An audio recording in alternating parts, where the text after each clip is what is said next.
কি করছো গো তুমি? কি করছি দেখতে পাচ্ছ না? পুজো করবো বলে জোগাড় করছি। ও এখন এই ধুনো জ্বালবো, বৃহস্পতিবার। একটু ধুনো না জ্বাললে ভালো লাগে না, বেশ ভালো লাগে ধুনো জ্বাললে, বেশ সুন্দর গন্ধ ছাড়বে। ওই জন্য ধুনোটাকে জ্বেলে নিই, তারপর পুজো দেবো। সব জোগাড়জাত করছি।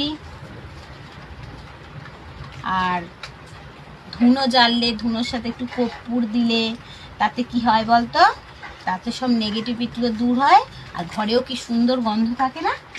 আর আজকে তো বৃহস্পতিবার, ওই জন্য আজকে তাড়াতাড়ি করে সকাল সকাল পুজোটা আগে দিয়ে নিচ্ছি। আমার তো স্নান করে পুজোটা আগে দিয়ে নিচ্ছি, তারপর সমস্ত কাজ হবে। কিন্তু উপরে চলছে ফ্যান, তার জন্য আমার এটা ধরতে চাইছে না। ভালো করে দাঁড়াও, হবে। ফ্যানটা অফ করতে হবে। ঠিক আছে। আর এই যে আগে এটা ধরিয়ে নিই, তাহলে ধোঁয়া ধোঁয়া হয়ে যাবে, ঘরটা সুন্দর লাগবে, সুন্দর গন্ধ ছাড়বে। ঠিক আছে?